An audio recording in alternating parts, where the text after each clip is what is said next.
Have you missed me yet?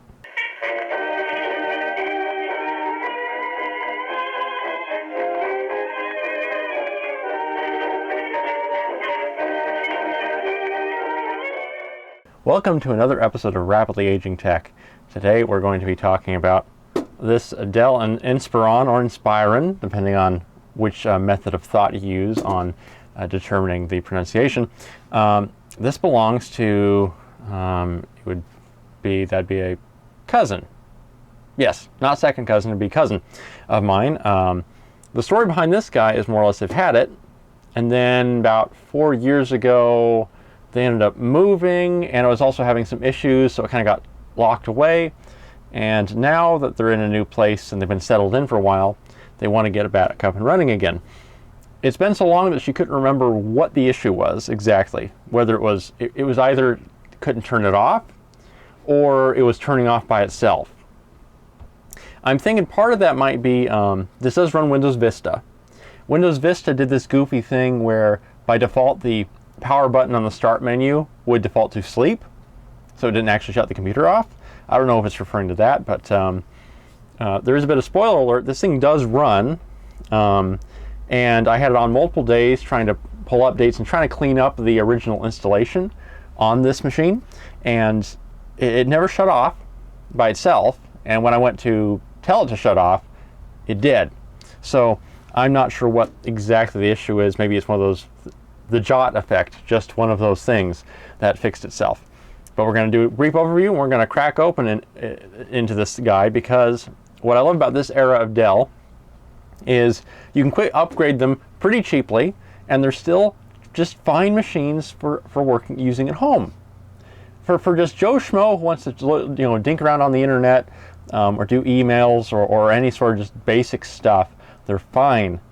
The work computers that I had at my work, up until just recently when we had an upgrade where they gave us tablets and mini PCs and a laptop, we were running an HP Elite series, same kind of small form factor desktops, same Core 2 era processors for the most part. I'm just running Windows 7. So they're quite usable still, and we're going to give this guy a bit of an upgrade. But as you can probably see, there's going to be some cleaning involved. But let's take a gander at the machine itself.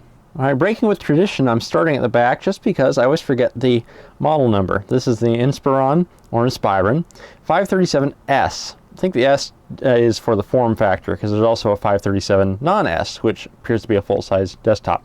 Well, mid-tower.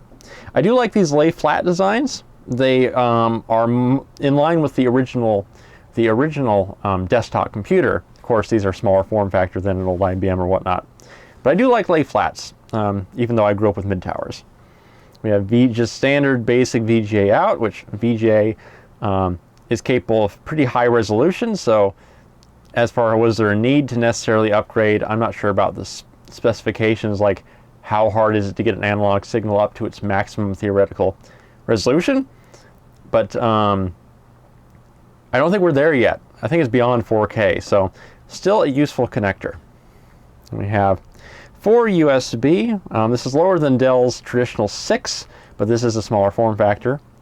Ethernet, and kind of your standard audio out. So a very sparse rear panel. And we have some ventilation here. I've taken the screws out, but I have not opened it. So we're going to be experiencing the wonders of the insides together. And we have our half-size slot covers, and our small form factor power supply with its voltage switch. I'm not sure, I don't remember the name of this exact form factor, mainly because I don't really care for small things like this anyway. But there you go. You can tell there's a dust problem. Now, if you were to set this on its feet for an upright position, this is the side with the panel on it. You see there's a cutout for what presumably is the CPU fan underneath there. The Inspiron logo, kind of, some might be hard to see on the viewfinder, and some side ventilation, very plain. Up top we have the Windows sticker, which I'm covering because I'm trying to use it again. Yes, it runs Vista. I don't have any spare Windows codes. I'm not much of a cheater when it comes to that sort of thing. So I'm going to be reinstalling Windows Home Premium 64-bit on this machine, trying to get it up to date, and get antivirus on it, get it as far as it can go, and then more or less tell them, hey, if you want to get a new operating system for it, you can, but I'm not shelling out for that. Here we have, looking at the fan orientation, this should be an exhaust fan, and it's quite dusty. Nothing much to see there. The vertical bottom side of this guy is kind of interesting in that it has little flip-out feet to make it more stable. This one seems to be a little loose, and this one actually seems to be pretty firm. So a nice convenience for people who might want to set it up that way. And then more rear ventilation, and more ventilation on there. Clearly Dell was thinking, good thoughts when they said, hey, CPUs need to stay cool. Here we have the front, and I think all my shifting has caused the panel to come up. We have the Dell Circle logo, a power button, 2 USB, and I believe those are 2.0, and audio in and out, and a hard drive indicator light, which is always nice to see. We have just a plain Windows Vista sticker, and the Intel Core 2 Duo, of course, sticker there. It has the red isn't bad looking. Not my style, obviously, beige case master race, but not bad either. It has these flip down doors, which you press the button to activate the CD drive, and it's kind of buried in there, but there is a CD drive. When this was given to me to work on, it was missing, this door and spring had come off, and I set it on top of my car and fiddled with it and was able to get it back on. Just a matter of getting the spring oriented back into its original location, which, if you haven't really looked at it, there's a few ways you can put it on that almost seem to work, but not quite. And down here is a drop-down tray so that you can have your SD card and compact flash card and whatnot card reader thing, which is a nice little handy feature. If you're not going to have a floppy drive, this is helpful for I think a lot of people, especially with all their, well, not really any more cameras. Back when this thing was around, people I think did spring for digital cameras themselves. Now everyone just uses their phones because sadness. On the other side, for the lay flat configuration, are the 4 rubber feet. And nothing too out of the ordinary. Has its logo again. So now we're going to get you back up on the tripod and crack this guy open. All right, moment of truth. Let's see what we can get. Oh, almost forgot. Well, don't need it quite yet because we're just taking the panel off, but don't forget your electrostatic shock prevention. You know, I've never seen anything killed by just someone being, ugh, that's dusty. Ooh. Okay, we're going to take a closer look at that. What's this? Huh. Hopefully this is easy to take off. It says open. I've never seen anything get obviously killed by just someone dinking around inside the computer case without using any sort of electrostatic protection. But I don't want to be the guy who finds out. So that's my thought on it. All right, so in the belly of the beast, we have the CPU fan, which actually has a fairly thick layer of dust blocking out the fins. We also have that fan there, which is also pretty dusty. Now, I think this was used in an upright position. The reason I say that is because the dust is particularly caked down on the power supply, down in this portion of the case. So, people. Okay, that's just open. Open, slide down. Oh. Aha! Oh, this is one big thing to hold in all the slots.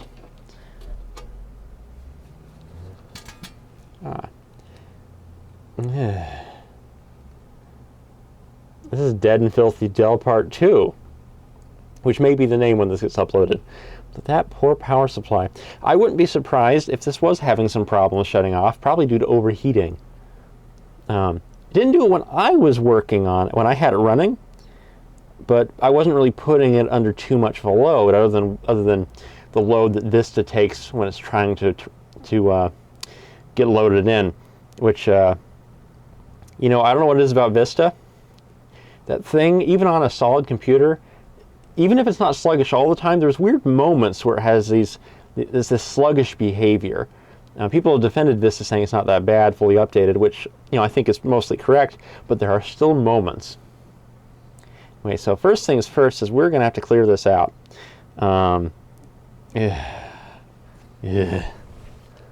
Luckily, I have a few things of canned air. This one's almost empty.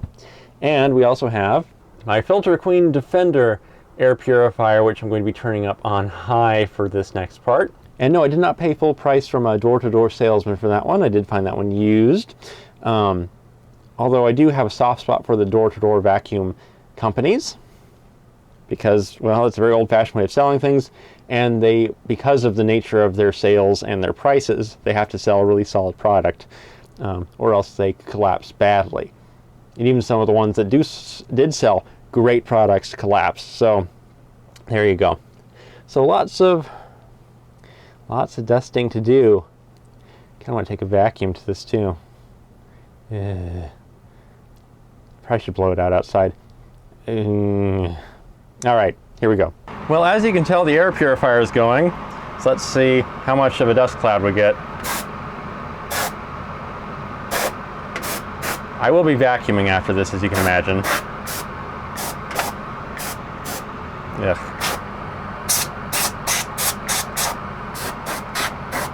Remember, short bursts is the best way to go.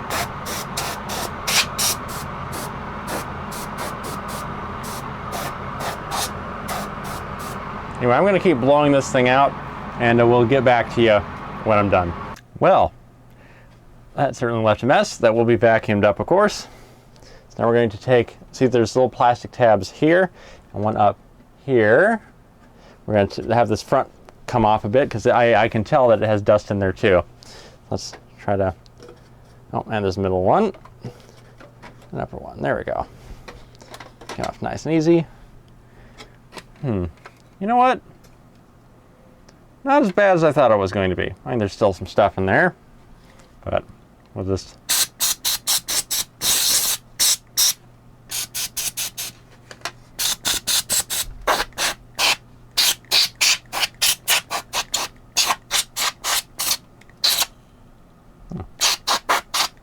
All right, continuing onward. Here we have the front, which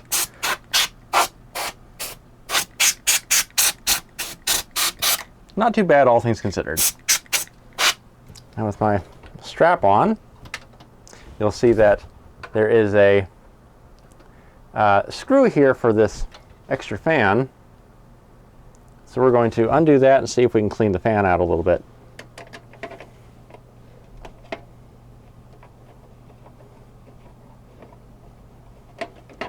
Looks like it's just a one screw deal. And of course, it wants to go under the motherboard tray. Magnets, don't fail me now. Aha! All right, and it looks like, yep, just slides out. So I have motherboard.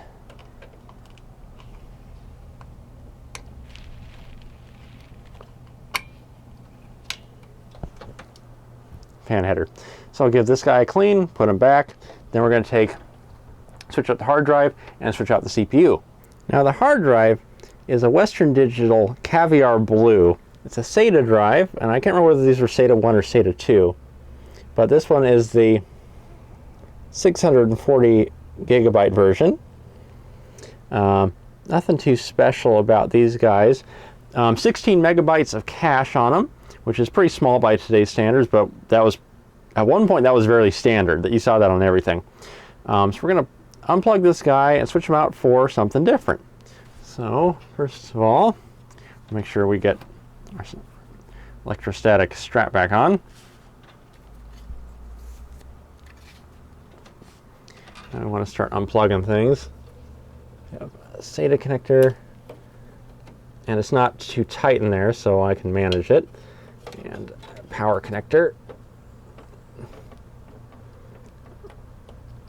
There we go. State of power. And there's a second one because there's a second bay underneath for something.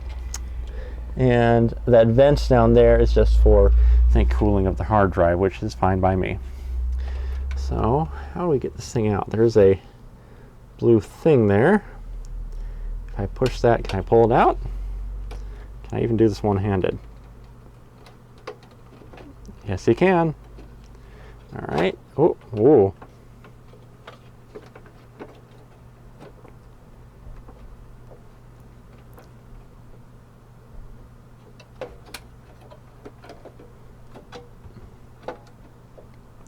I think this is a two-hander. All right, so we got this. Come on, you want to come out. You want to come out. What if I keep pressing that? Oh, is that how you do it? Oh, that's interesting. There's the hard drive. Nothing too fancy about it. So the guide screws you put on it, you slip this thing down, push it, and then roll it back. Then it fits in the slot. Interesting. I guess, I mean, you gotta, in order to fit this thing in the way they've done it, you gotta do something creative like that. So, I will be off screen recovering the data off of this. Now, I mentioned that I tried to fiddle with the existing install, and it's a bit too buggered up. For example, Internet Explorer had multiple extra toolbars thrown on there for different useless things. Even after manually updating it to Service Pack 2, which, by the way, whenever I keep running into computers where there's operating systems of multiple service packs like Vista and XP, and people might get part way, you know, Service Pack 2 on XP or Service Pack 1 for Vista. They don't ever go farther than that. I don't know why. Anyway, so I'll be recovering the data off of this to give back to the owner, my cousin, and I will be installing a fresh install of Vista on a much better hard drive. And here's that much better hard drive. This is what I recommend these to most anybody. These are always handy. It's a Western Digital Gold Series, and this time I just went with 1 terabyte. You know, gave her some extra space, but nothing much. The Gold Series, sometimes you can get them basically the same price as the Black Series, and these are also high performance, but also designed for data centers and high reliability. So I recommend these whenever you can get them, and obviously the higher the data density, the better their performance usually is. But this is just a 1 terabyte, gets the job done. 128 megs of cache, which is handy. I'm not sure how, since I'm not a programmer or a hardware designer, I'm not sure how much the cache is used regularly, especially in a normal desktop environment, but I mean, more certainly can't hurt. And the controller board is only slightly bigger than the old blue. So these are good drives. This is what we're putting in. All right, I put the mounting screws onto the new drive, and I'm going to get into its drive sled system. And we'll be good to go on that. I do love these gold drives. They are great. I have a 10 terabyte version in my main computer as a storage drive, along with a solid state drive as the boot drive now, even though I really like traditional hard drives. I went solid state. I know, I'm a bit of a shill. So while we're getting this done, some of you might be wondering, well, where have I been?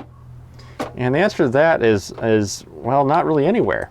I just couldn't get around to making a video, and there's no really solid reason why. It's just that, well, I'm not doing it today actually in the morning, but I tend to do these things early morning, frequently Saturday mornings, and will then basically use most of Sunday, today's Sunday, to do the editing of the video, try to get it all in one weekend, one and done. And it's just I've been having kind of a hard time getting myself up early enough to make that work. When you're up early, there's less traffic noises. It's not going to bug anyone else. There's no one else who's going to interrupt you because they're still sleeping. It's just a good time to do it. Well, I haven't really had much time. I haven't really had the gumption, I guess. But I'll give you some updates on my life. At work, I have been promoted somewhat into the early phases of management. So that's good. Huzzah.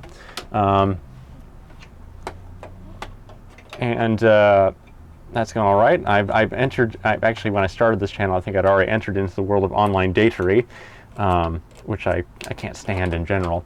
But next weekend, I'll be actually taking a flight over to another state to meet a gal. So wish me luck there. Prayers are appreciated.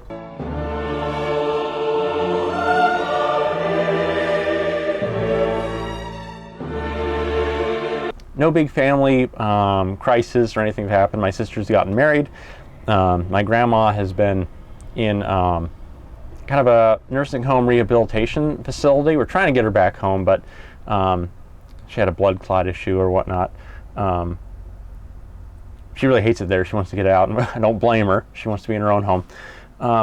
Yeah, there's been no real excuses. Just, you know, I haven't had gumption, and then just time has ticked by. When you keep your head down, it's surprisingly how quickly you lose time.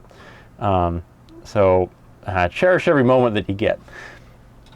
We got that in there. I don't know how regular I'm going to be back again. I think one thing that might help is if I clear up some of the clutter. Through some side shots, you might notice that there's a lot of things, particularly in this room where I do all this stuff, and I need to reduce that. So I have more room to fiddle around, and can get rid of the less interesting things, keep the more interesting things. Which is always hard to do, because in my mind they all have some interest, which is why I got them in the first place. Between computers and vacuums and phonographs, which I hardly shown off any phonographs, and a couple typewriters, I have some interests, and those take up space. Anyway, I guess I'm giving you your money's worth for video length for being gone so long. But remember, I do have my other videos to watch, and because, as I've proven it time and time again, I'm not uploading all day, every day. Which means that you can click that bell icon to turn on notifications for this channel, and I won't be bugging you very much. So just do it, and then you'll know whenever I upload a video. And definitely watch all my backlog of videos, because there's a whole ton of them. Anyway, hard drive, done. CPU time. So first, we'll get that undone. Technical term, that. We'll start taking out the captive screws. I do like these captive screws because they don't go anywhere.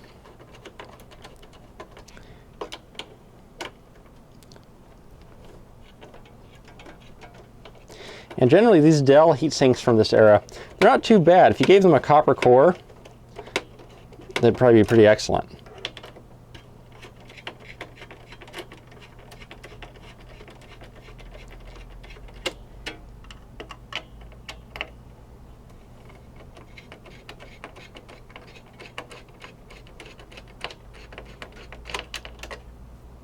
Are we done? No.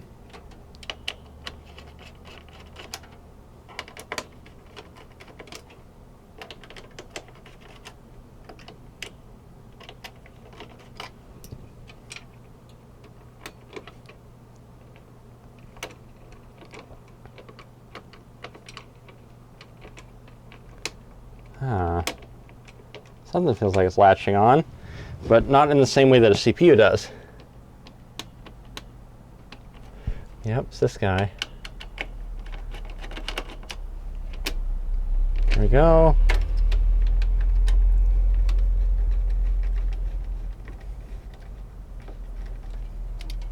Hey! It's like a charm. See, the reason I like these Dell ones better, I mentioned it before, is they have a skirt that covers over part of the fins, which means the airflow is kind of forced down. It has to pass through more surface area before it blows out. You made this thing taller, so the heatsink taller, gave the skirt down to the same level, made the center copper, maybe made these individual fins rather than this double that splits. And these would be, I think, really excellent standard coolers, and they have big standard fans on them that you could switch out for something you prefer. But you know, I'm not the one in charge of R&D, and quite frankly, it probably costs a spare dollar. But of course, well, I'd buy that for $1. I'd buy that for $1. Let's get this guy cleared up and see the exact model. It should be running at 2.8 gigahertz. Yeah, that's basically 2.8 gigahertz. Core 2, I believe it's a 6000 series versus, say, something like an 8000 series.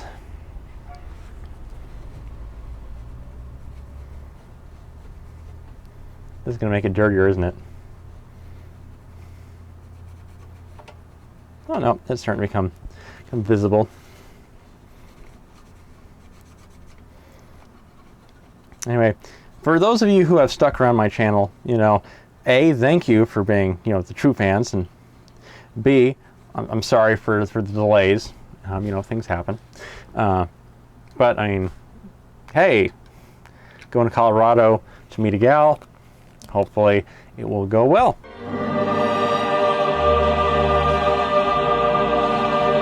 Get this guy off. Whoop. Nice and gentle. LGA 775. This was a good socket. I tend to be an AMD guy, but I have a soft spot for Pentium 4s, and this is the last Pentium 4 socket, at least on the consumer side. Can we even read that? I'm reading through the viewfinder. Okay, not 6000 series, E7400. Yeah, 7400 at 2 gigahertz and 3 megabytes of level 2 cache. Running on the, what's that, the 1066? Yeah, the 1066 bus. So there we go. That's what we're switching out, and the computers I had at work had better ones than these. They had the 3 gigahertz 8000 series. I can't remember that model number. We are going to switch it out for this guy, the E8500. 3.16 gigahertz, 6 megabytes of level 2 cache on the 1333 megahertz front side bus. This was the highest clocked dual core chip for the Core 2 Duo series. The ones that work would have been the E84 or E83. I can't remember whether it skipped a spot, but these are good chips. These are very solid chips, and because the improvements in lithography, I'm not really adding too much heat to the system. So yeah, and in case you're wondering, I did do a BIOS update using the Dell Updater Windows utility, which always makes me cringe to this day, updating the BIOS in Windows, because that's not what you do, even though that's what you do now. So it should be compatible. I could have gone quad core, but based upon its usage scenario and whatnot, I figured that a higher clock speed would be more useful than the 2 extra cores at a lower clock speed, because it would be limited to lower clocks. That's probably wrong. I tend to have an old-fashioned mindset. I think of single cores and high clock speeds as the thing, even though we kind of moved on from that in a way. So, gonna get this in there, get nice and clean, and oh, we're definitely gonna have to clean up the cooler too. So, the golden notch should line up there. I try to be really gentle with these. People have complained that I don't set them in perfectly right, and no, I mean, that's true. Let's make sure everything's lined up. I'm not really pressing down so much as just feeling to make sure that it's making contact. And then, down we go. And we are on. Thank goodness there's no little resistors or capacitors right around here, because that, you know, there's lots of room to start knocking things off the motherboard. All right, so now we need to blow that guy out a bit. Yuck.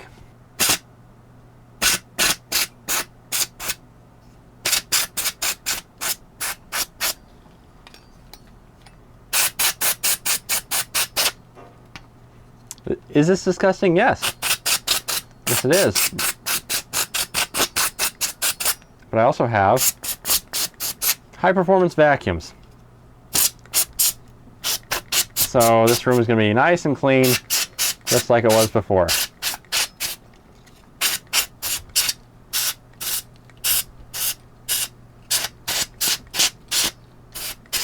Yuck.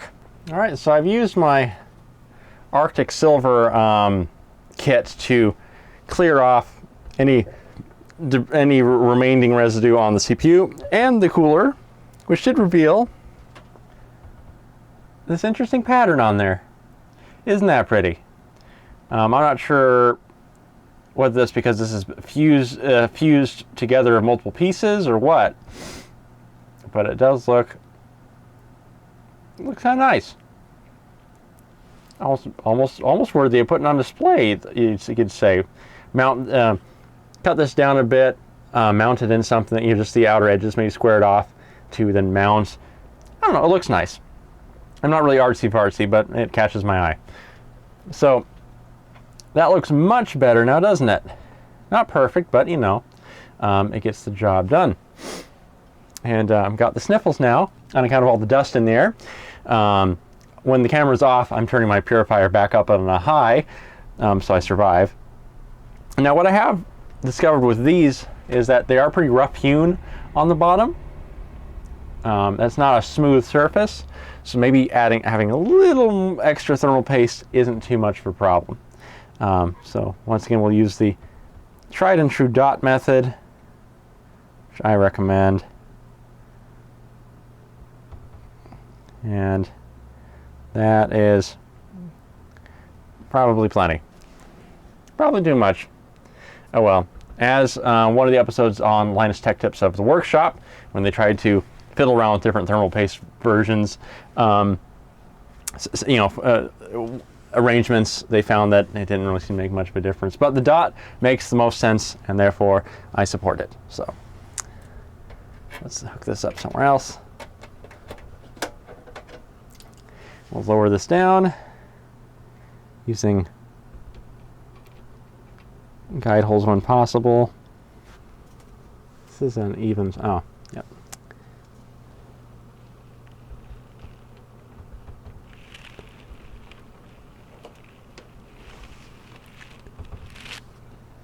All right, so it's more or less on. I'll just kind of ease it in. There we go. Let's do crisscross applesauce. And you don't need to go down all the way at first, you just want to get them started.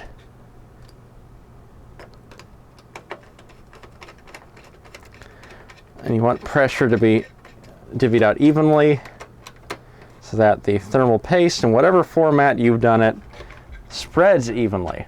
Okay, now that we got most everyone at least partway down.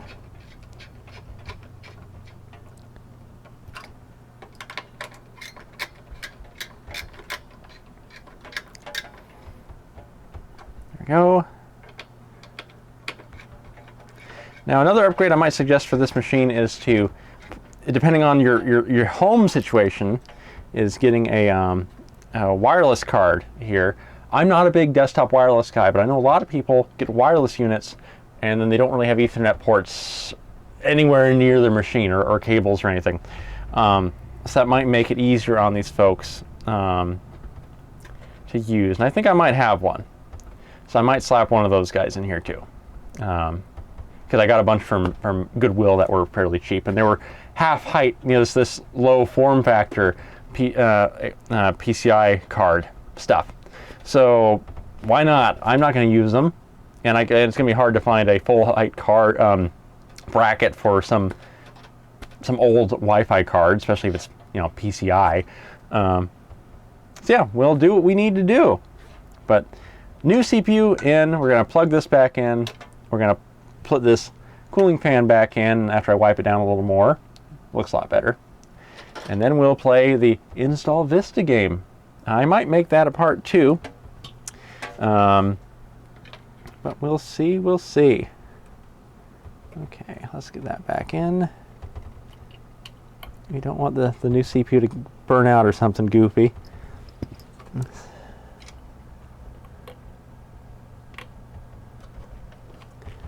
we go, that one's in. And then we'll get this guy in, which isn't much to look at. Well, here it is.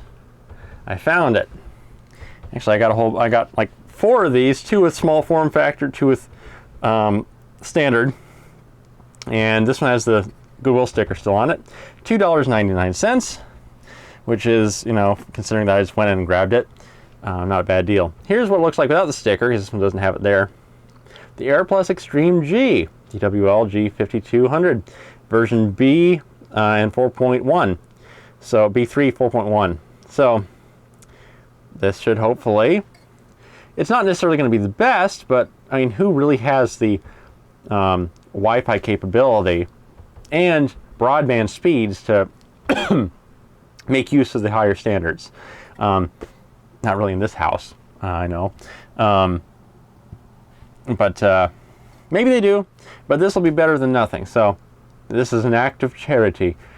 They're paying for this other stuff, but I'll throw this in there to make their lives easier, because I doubt that they have their networking super good. Plus, this means they can put this computer anywhere in their house. So that's a nice little thing. I think I'll do the middle slot here.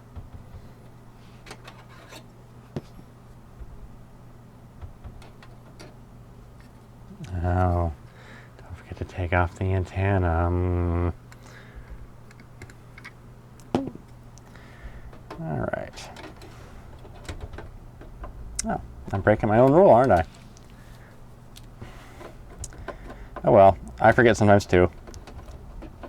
And look, this will be like super dead because of it.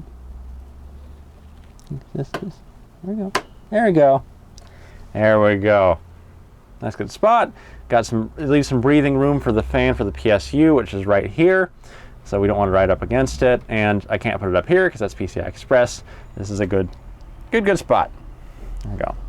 Put the antenna back on. We'll put it back together, wipe it down, clean up this area, and then I'll be back in part 2 for the Vista install. Hooray, Vista, yay. Poof.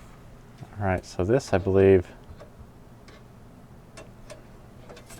needs to fall down in this area, so I think I have to. All right. Feels about right. Let me pull it down to open. And then the sheet metal is pretty flimsy.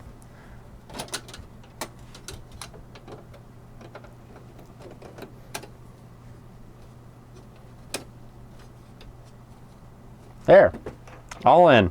So just putting the side panel on and front panel, which those are easy. Don't need to see those. Here we go.